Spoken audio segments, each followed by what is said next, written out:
Pan India movie okay, but అంటే ఎలా అంటే ఇప్పుడు ఇటు హృతిక్ రోషన్ని ఇన్వాల్వ్ చేశారు, ఇటు చూస్తే ప్రభాస్ని ఇన్వాల్వ్ చేశారు, నెక్స్ట్ పృథ్వీరాజ్ కుమార్ని ఇన్వాల్వ్ చేశారు. So it's like all together they are gearing up and teaming up for this movie. ಅವರೆಲ್ಲರಿಗೂ ನಿಮ್ಮ ಮೂಲಕ ತುಂಬ ದೊಡ್ಡ ಥ್ಯಾಂಕ್ಸ್ ಹೇಳೋಕ್ಕೆ ಇಷ್ಟಪಡ್ತೀನಿ ನಾನು. ಬಿಕಾಸ್ ಅವರೆಲ್ಲರೂ such a huge inspirational personalities, such a huge artist. So ಅವರು ನನ್ನ ಫಿಲ್ಮ್ಗೆ ಅಥವಾ ನಮ್ಮೆಲ್ಲರ ಫಿಲ್ಮ್ಗೆ ಅವರವರ ಇಂಡಸ್ಟ್ರಿಯಲ್ಲಿ ಅವರು ನಮ್ಮನ್ನು ರೆಪ್ರೆಸೆಂಟ್ ಮಾಡಿಕೊಂಡು they have launch our trailer. So that is a beautiful thing.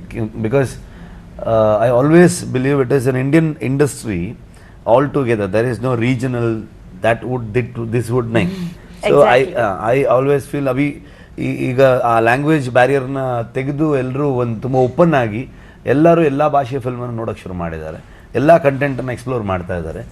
Then ಆ ಇಂಡಸ್ಟ್ರಿಯಿಂದ ಅವರುಗಳು ನಮ್ಮ ಪರವಾಗಿ ರೆಪ್ರೆಸೆಂಟ್ ಮಾಡಿ ಅವರು ಕಂಪ್ಲೀಟ್ಲಿ ಸಿನಿಮಾನ ಪ್ರೆಸೆಂಟ್ ಮಾಡ್ತಿರೋದಿದೆಯಲ್ವ, it's a very beautiful moment. So it's says that unity, ನಾವೆಲ್ಲರೂ ಒಂದು.